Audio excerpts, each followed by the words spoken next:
Hello and welcome back students. This is Aditya Sharma.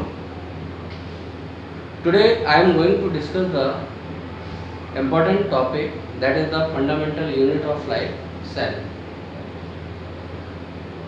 जैसा कि हम सभी जानते हैं कि इस नेचर में जितने भी ऑर्गेनिज्म होते हैं they are consist of cell, because in 1839 Schleiden and Swann given a theory that is called the cell theory. 1839 में सबसे पहले स्लाइडेन स्वान ने एक थ्योरी को प्रस्तुत किया था जिसका नाम था सेल थ्योरी। इस सेल थ्योरी में एक पॉइंट दिया गया था, means all the organism are consist of cell. जितने भी organism they are present in nature all are consist of cell. ये सभी क्या होते हैं? सेल से मिलकर बने हुए होते हैं। तो सेल क्या हो जाती है? It is a basic structural functional unit of life. तो सेल को हम डिफाइन कर सकते हैं, the cell is a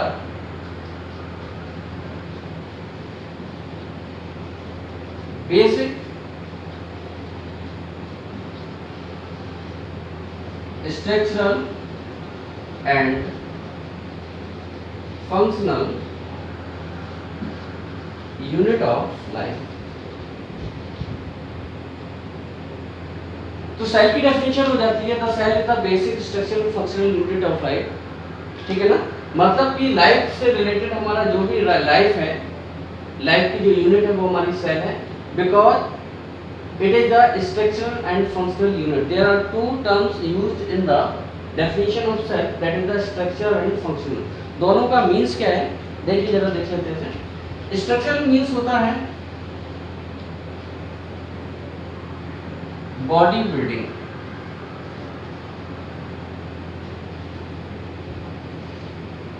body का organisation, it is depend on the cell. Cell पर ही डिपेंड होता है। सेल से हमारी वो यूनिट है जो कि बॉडी के बिल्डिंग को या बॉडी के स्ट्रक्चर को मेंटेन करने का काम करती हैं। तो on the basis of the cell there are two kinds of organism present in the nature, that is the unicellular. जैसा कि हम जानते हैं कि नेचर में हमारे दो प्रकार के ऑर्गेनिज्म प्रेजेंट होते हैं, या तो वो होते हैं यूनिसेलुलर या फिर होते हैं मल्टीसेलुलर। ठीक है ना? यूनि मींस होता है single cell. all the organisms they consist of the single cell, या all the organisms their bodies consist of a single cell, that is called the unicellular। जितने भी हमारे यूनिसेलुलर ऑर्गेनिज्म उनकी बॉडी सिंगल सेल से compose होती है। Means क्या हुआ? All the vital activity they are needed for the life. Life के लिए जितनी भी हमारी इम्पोर्टेंट या फिर वाइटल एक्टिविटीज हैं, वो सभी वाइटल एक्टिविटीज हमारी किस में परफॉर्म होती है? इसी सेल में परफॉर्म होती है। तो we all the vital activities perform inside a single cell, that is why it is called the unicellular organism. Clear है बेटा? तो ऐसे सभी ऑर्गेनिज्म जिनकी बॉडी का ऑर्गेनाइजेशन सिंगल सेल से होता है, they are called the unicellular organism, like bacteria, mycoplasma and cyanobacteria, that is also known as the blue green algae। इसी को हम blue green algae भी कहते हैं। they all are consist of the single cell but they are prokaryotes। ऐसे ही कुछ हमारे eukaryotes हैं, like amoeba, paramecium, Euglena etcetera. they are all consist of a single cell। ये सभी क्या होते हैं? सिंगल सेल से ही हमारे कंसिस्ट होते हैं, कंपोज होते हैं। Multicellular consist of composed of more than, they are consist of more than one cell। वो सभी ऑर्गेनिज्म जिनकी बॉडी का ऑर्गेनाइजेशन वन सेल से ज़्यादा सेल से कंपोज होता है, they are called the multicellular organism कहते हैं बेटा। यहाँ पर लाइफ की जो प्रोसेस होती है वो हमारी क्या होती हैं? डिफरेंट ग्रुप्स के अकॉर्डिंग अलग अलग फंक्शन में हमारे क्या हो जाती हैं, जो लेबर जिसको डिवीजन ऑफ लेबर कहते हैं, वो अलग अलग मल्टीसेलुलर ऑर्गेनिज्म हो जाते हैं। तो यहाँ पे याद रखना कि यहाँ सभी प्रोसेस जितनी भी वाइटल एक्टिविटी वो सिंगल सेल में होती है। यहाँ पर वाइटल एक्टिविटी हमारे क्या होता है? डिवीजन ऑफ लेबर पर डिपेंड करता है। तो अगर सिंगल सेल है तो वो सिंगल आपका यूनिसेलुलर कहलाएगा, और multicellular more than one cell, मतलब कि all multicellular organism they consist of more than one cell. तो बॉडी का जो ऑर्गेनाइजेशन है, बॉडी बिल्डिंग है, बॉडी ऑर्गेनाइजेशन है, they are depend on the cell, that is why it is called the basic structural clear है बेटा? Second देखते हैं हम, सेकंड में हम पहुंचते हैं बेटा फंक्शनल।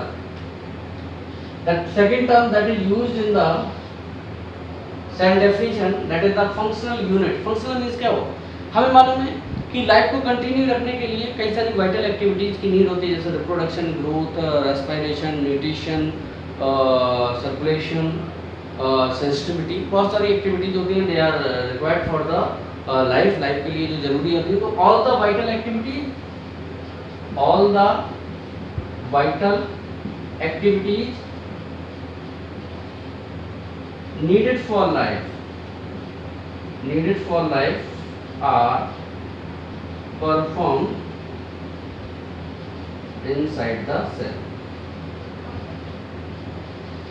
हो जाएगा बेटा? क्लियर हो गया?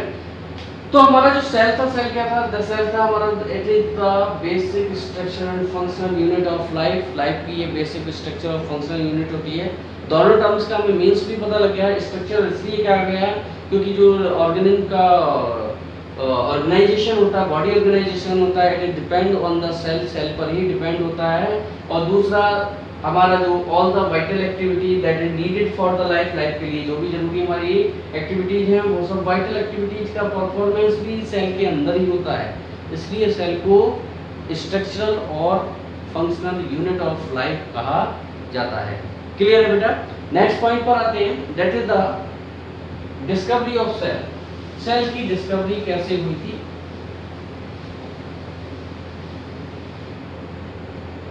तो नेक्स्ट पॉइंट आता है हमारा डिस्कवरी ऑफ सेल। तो इस सेल की डिस्कवरी में मेनली 2 साइंटिस्ट इन्वॉल्व होते हैं। फर्स्ट है हमारा, सबसे पहले इन 1665 में एक साइंटिस्ट आए थे जिनका नाम था रॉबर्ट हुक। रॉबर्ट हुक ने सबसे पहले बेटा सेल की डिस्कवरी की थी। रॉबर्ट हुक ने सेल्फ इन्वेंटेड माइक्रोस्कोप, इन्होंने एक माइक्रोस्कोप बनाई थी, सेल्फ इन्वेंटेड माइक्रोस्कोप बनाई थी, जो कि एक बहुत आपकी सिंपल टाइप की माइक्रोस्कोप थी। इन्होंने 2 लेंस का यूज करके उसकी मैग्निफिकेशन पावर को इंक्रीज कर दिया था, ठीक है ना। तो रॉबर्ट हुक ने सेल्फ इन्वेंटेड माइक्रोस्कोप से सबसे पहले a slice of bottle cork, इन्होंने क्या किया, बोटल कॉर्क को लिया और इस बोटल कॉर्क की एक फाइन स्लाइस, एक पतली सी स्लाइस को काटा और इस पतली सी स्लाइस को जब इन्होंने इस माइक्रोस्कोप से ऑब्जर्व किया या एग्जामाइन किया, तो एग्जामाइन करने के बाद he observe honeycomb like structure. तो इन्हें क्या हुआ बेटा, सबसे पहले रॉबर्ट हुक ने 1665 में एक fine slice of bottle cork, bottle की कॉर्क मींस एक वुड की जो सॉफ्ट वुड होती है उसे बोटल कॉर्क कहते हैं बेटा। तो इसकी एक पतली सी स्लाइस को काटा और स्लाइस को उन्होंने अपने सेल्फ इन्वेंटेड माइक्रोस्कोप से जब एग्जामाइन किया तो he observe the honeycomb like structure, means उनको कई छोटे छोटे हनीकॉम्ब लाइक कंपार्टमेंट दिखाई दिए। जिस टाइप से हनीकॉम्ब में कई छोटे छोटे हमारे कंपार्टमेंट्स होते हैं, इस टाइप से उन्हें कई सारे स्ट्रक्चर्स दिखाई दिए बेटा, मींस हनीकॉम्ब लाइक स्ट्रक्चर्स उन्होंने ऑब्जर्व किए, ठीक है ना। तब इन्होंने रॉबर्ट ने इन छोटे छोटे कंपार्टमेंट, स्मॉल कंपार्टमेंट का नाम दिया था cellula, that is the Latin language, that is the Latin word. तो सबसे पहले रॉबर्ट ने जब सेल्फ इन्वेंटेड माइक्रोस्कोप से बोटल कॉर्क की फाइन स्लाइस को ऑब्जर्व किया था, एग्जामाइन किया था, तो उन्होंने ऑब्जर्व किया था कि कई हनीकॉम्ब लाइक स्ट्रक्चर्स उन्होंने इसमें माइक्रोस्कोप में देखे थे। तो इन छोटे छोटे कंपार्टमेंट को उन्होंने नाम दिया था सेलुला, जो कि हमारा लैटिन वर्ड है जिसका मीन्स होता है स्मॉल कंपार्टमेंट, एक छोटा सा कंपार्टमेंट, जिसको आज हम क्या पढ़ते हैं बेटा, सेल पढ़ते हैं। तो सेलुला सबसे पहले हमारा जो वर्ड था वो हमारे रॉबर्ट हुक ने दिया था। रॉबर्ट हुक ने जो डिस्कवरी की थी वो हमारी जो सेल थी वो डेड सेल्स थी, क्योंकि इसमें किसी भी टाइप का कोई ऑर्गेनेल प्रेजेंट नहीं है। केवल ये सेल वॉल ही हमें दिखाई दे रही है। लेकिन सेलुलर या फिर हमारी सेल की डिस्कवरी का जो श्रेय था वो किसको चला गया बेटा? रॉबर्ट हुक को चला गया। But they observe the dead cells, इन्होंने क्या हुआ था? डेड सेल को ऑब्जर्व किया था। इसके बाद 1665 के बाद कई सारे साइंटिस्ट हमारे सेल की डिस्कवरी में लग गए, सेल से रिलेटेड और की इन्वेंशन करने लगे। दूसरे साइंटिस्ट आए थे इन 1674, he is Anton von Leeuwenhoek. Anton von Leeuwenhoek, Anton von Leeuwenhoek ने 1675 में इन्होंने भी अपनी एक सेल्फ इन्वेंटेड माइक्रोस्कोप बनाई। तो सेल्फ इन्वेंटेड माइक्रोस्कोप इन्होंने भी बनाई थी, लेकिन इनकी जो माइक्रोस्कोप थी वो रॉबर्ट हुक से कई गुना बेहतर थी। मींस उसकी मैग्नीफिकेशन जो कैपेसिटी थी वो रॉबर्ट हुक की जो माइक्रोस्कोप थी उससे कई गुना अच्छी थी। तो इन्होंने सबसे पहले एंटोन वॉन ल्यूवेनहॉक ने सेल्फ इन्वेंटेड माइक्रोस्कोप से सबसे पहले पॉन्ड वाटर की ड्रॉप को देखा। पॉन्ड वाटर ड्रॉप को सबसे पहले इन्होंने सेल्फ इन्वेंटेड माइक्रोस्कोप से एग्जामाइन किया। तो he observe the various unicellular organism. तो इन्होंने क्या हुआ था बेटा? कई सारे यूनिसेलुलर ऑर्गेनिज्म को ऑब्जर्व किया था, ठीक है ना, जिसमें अमीबा, पैरामीशियम था, यूग्लिना था। इन्होंने ही बैक्टीरिया को भी क्या किया था? ऑब्जर्व किया था सेल्फ इन्वेंटेड माइक्रोस्कोप से। तो एंटोन वॉन ल्यूवेनहॉक ही वो साइंटिस्ट थे जिन्होंने बताया था कि इस नेचर में ऐसे भी ऑर्गेनिज्म होते हैं जो हमें दिखाई नहीं देते हैं, जो नेकेड आई से दिखाई नहीं देते हैं। उस समय बायोलॉजी में दो ही ब्रांच हुआ करती थी, जूलॉजी एंड बॉटनी। जूलॉजी, जू मीन्स होता है animals, the study of animals is called the zoology, and the botany means the study of the plant.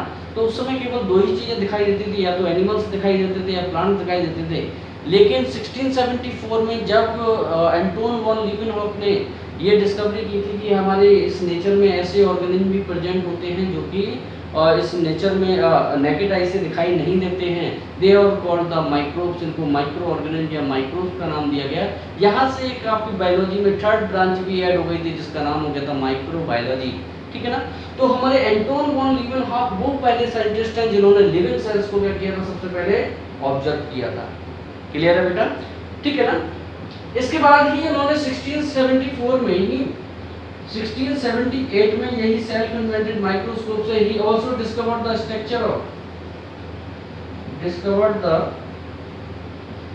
Structure of sponge of various organisms like human, dog, cat, rabbit, fish, etc. ठीक है ना। तो Anton von Leeuwenhoek ने सबसे पहले क्या हुआ था? लिविंग सेल्स को डिस्कवर्ड किया था इन 1674 में, जो कि हमारे मेनली यूनिसेलुलर ऑर्गेनिज्म या माइक्रोब थे जिनको उन्होंने पॉन्ड वाटर में देखा था। इसके बाद उन्होंने 1678 में ही डिस्कवरी की थी स्पर्म के स्ट्रक्चर की, और उन्होंने कई सारे ऑर्गेनिज्म के स्ट्रक्चर, स्पर्म के स्ट्रक्चर को ऑब्जर्व किया था। जैसे कि आपका ह्यूमन को देखा था, डॉग के स्पर्म को देखा था, कैट, रैबिट, फिश, रैट, बहुत सारे और मंकी, बहुत सारे और दूसरे ऑर्गेनिज्म को भी उन्होंने देखा था। तो आपको याद रखना है डिस्कवरी में हमारे दो साइंटिस्ट इन्वॉल्व हुए थे। सबसे पहले 1665 में रॉबर्ट हुक ने सबसे पहले क्या हुआ था? सेल्फ इन्वेंटेड माइक्रोस्कोप से डेड सेल्स को ऑब्जर्व किया था बोटल कॉर्क में, और उनको नाम दिया था सेलुला या फिर सेल। इसके बाद एंटोन वॉन ल्यूवेनहॉक है, उन्होंने भी सेल्फ इन्वेंटेड माइक्रोस्कोप को बनाया जिसकी मैग्नीफिकेशन पावर बहुत अच्छी थी। उन्होंने क्या हुआ? पॉन्ड वाटर में फर्स्ट लिविंग सेल्स को डिस्कवर्ड किया था, मतलब कि उन्होंने यूनिसेलुलर ऑर्गेनिज्म को डिस्कवर्ड किया था, और ये भी बताया था कि इस नेचर में हमारे माइक्रोब्स भी प्रेजेंट होते हैं जो कि हमें नेकेड आई से इजीली दिखाई नहीं देते हैं। तो यहाँ से हमारे दो साइंटिस्ट की डिस्कवरी में इन्वॉल्व हो गए थे बेटा, ठीक है ना। नाउ वी डिस्कस द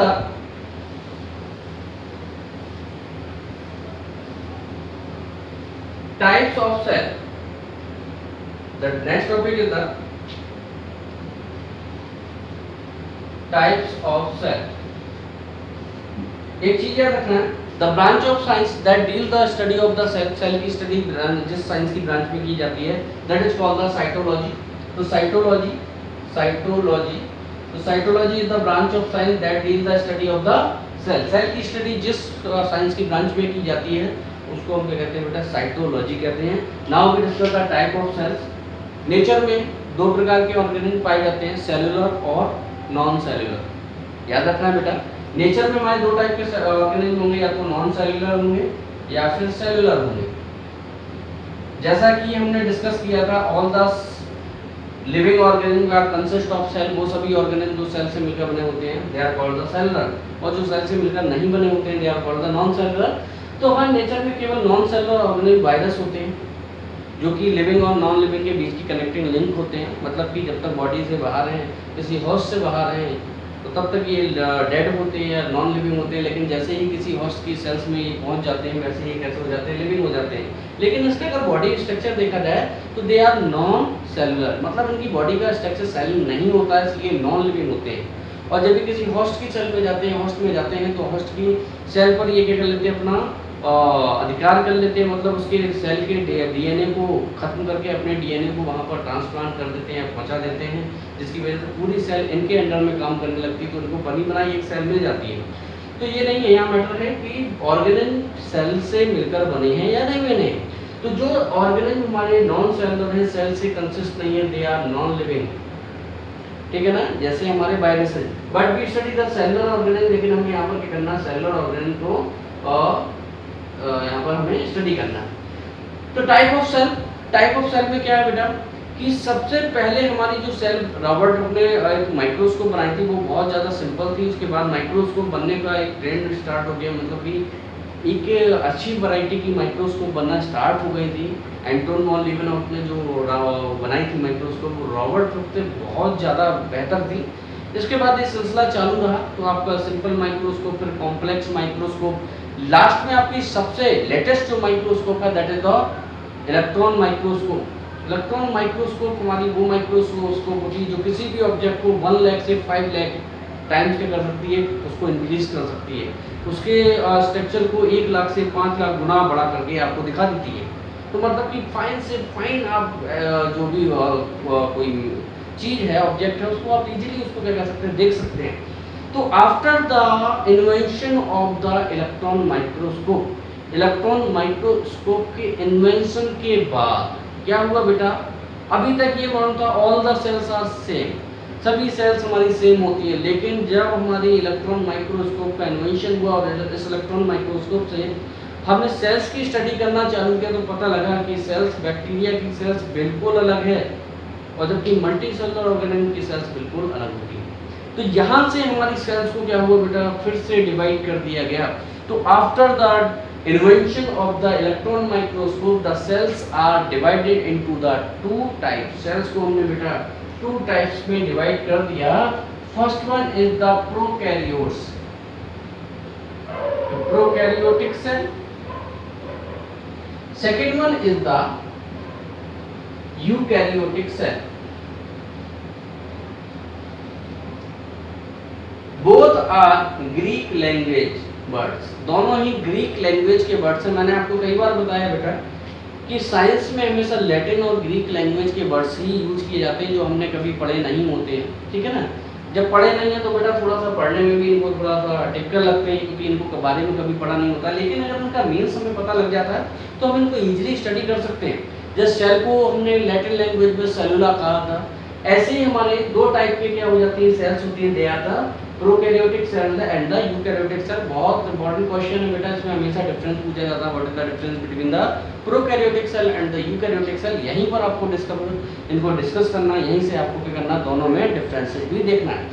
तो both are consist of the Greek words, दोनों ही हमारे ग्रीक वर्ड्स हैं, consist of 2 words, there are pro and karyon. There are 2 words, pro and karyon. Pro means होता है प्रिमिटिव और अनडेवलप्ड, याद रहेगा बेटा, प्रो मीन्स प्रिमिटिव और अनडेवलप्ड, कैरियोन मीन्स होता है न्यूक्लियस। तो प्रोकैरियोट्स का मीन्स हमें पता लग गया, प्रो मीन्स प्रिमिटिव और अनडेवलप्ड, कैरियोन मीन्स न्यूक्लियर। तो डेफिनेशन हो जाती है all the cells which have the primitive और undeveloped nucleus is called the prokaryotic cell. ऐसी सभी सेल जिनमें न्यूक्लियस क्या होता है, अनडेवलप्ड या प्रिमिटिव होता है, they are called the prokaryotic cell. ठीक है बेटा। अब प्रोकैरियोटिक सेल है मींस न्यूक्लियस हमारा अनडेवलप्ड है, तो सेकंड पॉइंट आ जाता है न्यूक्लियस के ऊपर न्यूक्लियर मेम्ब्रेन एब्सेंट होगी, तो न्यूक्लियर मेम्ब्रेन एब्सेंट। तो न्यूक्लियर मेम्ब्रेन क्या हो जाती है बेटा, इसके न्यूक्लियस के ऊपर से न्यूक्लियर मेम्ब्रेन एब्सेंट हो जाएगी। हमें मालूम है बेटा किसी भी सेल में, जैसे ये सेल है आपकी, तो साइटोप्लाज्म और न्यूक्लियोप्लाज्म के बीच में एक लेयर पाई जाती है जिसको न्यूक्लियर मेम्ब्रेन कहते हैं, जिसकी वजह से साइटोप्लाज्म अलग हो जाता है और हमारा न्यूक्लियोप्लाज्म क्या हो जाता है, अलग हो जाता है। ठीक है ना। लेकिन अगर ये बाउंड्री खत्म हो जाती है तो हमारा साइटोप्लाज्म और न्यूक्लियोप्लाज्म के बीच में कोई भी सेपरेशन नहीं होता है। ठीक है ना। तो ऐसे स्ट्रक्चर को हम न्यूक्लियस नहीं कहते हैं, then this structure is known as the nucleoid. तो ऐसे स्ट्रक्चर को हम क्या कहते हैं बेटा, न्यूक्लियाइड कहते हैं। तो मींस ऐसा न्यूक्लियस जिस पर न्यूक्लियर मेम्ब्रेन एब्सेंट होती है उसको न्यूक्लियाइड कहते हैं, और ऐसी सेल को हम क्या कहते हैं, प्रोकैरियोटिक सेल कहते हैं। क्लियर हो गया बेटा। Next point, all membrane bound structure.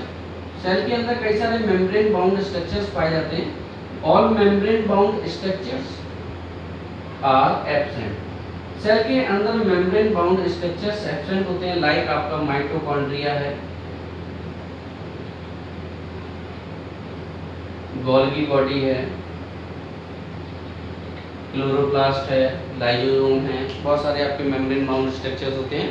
ये सभी क्या होते हैं बेटा, एब्सेंट होते हैं। नेक्स्ट पॉइंट आता है हमारा राइबोसोम्स। स्मॉल साइज राइबोसोम्स इसमें प्रेजेंट होते हैं, 70s type. 70s type ribosomes are present in the prokaryotic cell. Prokaryotic cell में स्मॉल साइज के हमारे राइबोसोम्स क्या होते हैं बेटा, प्रेजेंट होते हैं। इनके न्यूक्लियस में सिंगल क्रोमोसोम्स प्रेजेंट होता है, केवल सिंगल क्रोमोसोम्स होता है, डीएनए पर हिस्टोन प्रोटीन नहीं होती है। ठीक है। तो आप कह सकते हैं नेकेड डीएनए भी प्रेजेंट होता है, या सिंगल क्रोमोसोम्स भी इसको कह सकते हैं। और क्रोमोसोम्स आपका या तो स्फेरिकल हो सकता है या लीनियर हो सकता है, लंबा भी हो सकता है इस टाइप से, या फिर आपका स्फेरिकल भी हो सकता है, इस टाइप से भी हो सकता है। लेकिन आपके न्यूक्लियोइड में सिंगल क्रोमोसोम से डीएनए प्रेजेंट होता है। ठीक है ना। इसमें respiratory enzyme present on plasma membrane. Plasma membrane पर रेस्पिरेटरी एंजाइम क्या होते हैं, इसके प्रेजेंट होते हैं। ठीक है बेटा। तो आपका क्या हो गया, राइबोसोम्स हो गए 70s टाइप, सिंगल आपका क्रोमोसोम्स प्रेजेंट होता है, रेस्पिरेटरी जो एंजाइम्स हैं वो आपके प्लाज्मा मेम्ब्रेन पर ही प्रेजेंट रहते हैं। इनमें जो डिवीजन होता है अमाइटोटिक डिवीजन होता है, याद रखना, amitotic division found in the prokaryotes. मतलब आपका फिजन हो सकता है, डिवीजन नॉर्मल डिवीजन हो सकता है। ठीक है ना। तो आपका बाइनरी फिजन हो सकता है, मल्टीपल फिजन हो सकता है। ठीक है ना। तो इस टाइप से इनमें डिवीजन होता है। ठीक है ना। एग्जाम्पल में आ जाता है आपका bacteria, blue green algae, that is also known as the cyanobacteria, and the mycoplasma. तो आपका क्वेश्चन आ जाता है बेटा, what is the smallest cell. तो माइकोप्लाज्मा हमारी स्मॉलेस्ट सेल होती है, जो कि बैक्टीरिया से भी स्मॉलेस्ट साइज का होता है।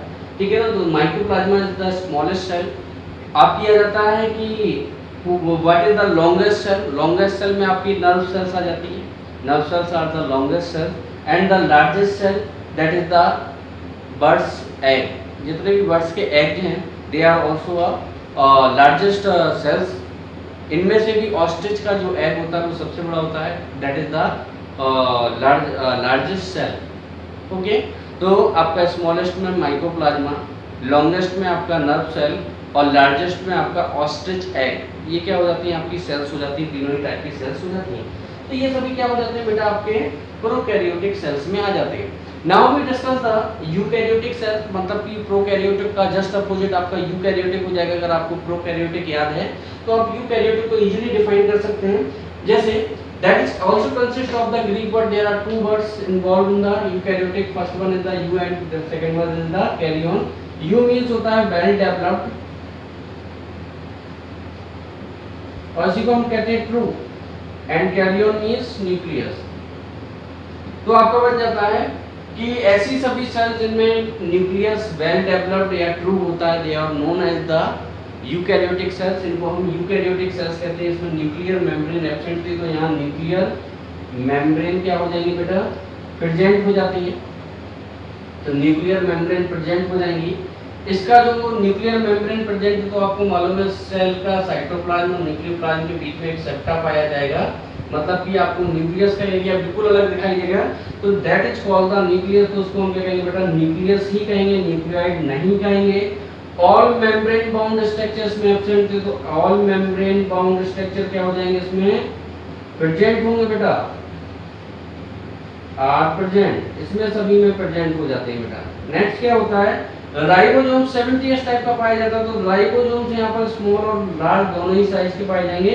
तो ribosomes are of both type. Both type means क्या होगा बेटा, and 70s as well as 80s type, दोनों ही टाइप के राइबोसोम्स प्रेजेंट होते हैं बेटा। रेस्पिरेटरी एंजाइम्स यहाँ पर प्लाज्मा मेम्ब्रेन के ऊपर प्रेजेंट था, लेकिन यहाँ पर respiratory enzyme present in the mitochondria. Mitochondria के अंदर रेस्पिरेशन की प्रोसेस होती है, इसलिए respiratory enzyme present inside the mitochondria. Mitochondria के अंदर प्रेजेंट होंगे। अब माइटोटिक डिवीजन इसमें पाया जाता है, लेकिन हमारी eukaryotic cell well developed cells हैं, इसलिए इनमें माइटोसिस एंड द मियोसिस, ये दो टाइप के सेल डिवीजन क्या होते हैं, पाए जाते हैं। ठीक है बेटा। तो एग्जाम्पल इसमें आ जाते हैं यूनिसेलुलर डेवलप्ड ऑर्गेनिज्म, जैसे अमीबा, पैरामीशियम, यूलिना। ये भी यूनिसेलुलर है, ये भी यूनिसेलुलर। डिफरेंस क्या है, ये अनडेवलप्ड है। Bacteria, blue green algae, mycoplasma, they all are the undeveloped. But the unicellular developed organism, amoeba, paramecium, ulia, they don't need the any host or the किसी भी होस्ट की इनको नीड नहीं होती बेटा, ऐसा याद रखना है कि they don't need the host, they perform their life separately, ठीक है ना। और ऑल मल्टी सेलुलर ऑर्गेनिज्म, इसी में सभी मल्टी सेलुलर ऑर्गेनिज्म जितने भी हैं वो सभी इसमें इन्वॉल्व हो जाते हैं। तो ये दोनों इनमें डिफरेंस हो जाते हैं। ये हमारी सेल की टाइप्स ऑफ सेल में दोनों के डिफरेंसेस हो जाते हैं। एक और देख सकते हैं कि जो हमारी प्रोकैरियोटिक सेल्स हैं, ये आर माइक्रोस्कोपिक, अल्ट्रा फाइन, बहुत ज़्यादा छोटी होती हैं, जिनका साइज हमारा 1 to 10 म्यू माइक्रोन होता है, ठीक है ना। और जो यूकैरियोट्स होते हैं, ये कंपैरेटिवली इसके लार्ज साइज होते हैं, जिनका cell size 5 to 100 mu micron का होता है, ठीक है बेटा। तो ये आपके क्या होते हैं, डिफरेंसेस हो जाते हैं आपका प्रोकैरियोट्स और यूकैरियोट्स में। तो आई होप बेटा आपको ये सेल का पूरा जो अभी तक हमने डिस्कस किया था ये पूरा क्लियर होगा, ठीक है ना। अगर आपको कोई डाउट होता है तो आप कमेंट्स बॉक्स में मुझे ये मैसेज दे सकते हैं, तो मैं उसको और भी दोबारा आपको फिर से समझाने की कोशिश करूँगा। वैसे मुझे लगता है कि आपका सभी ये पूरा जितना डिस्कस हुआ है वो सभी आपका क्लियर होगा। ओके बेटा, thank you and have a nice day.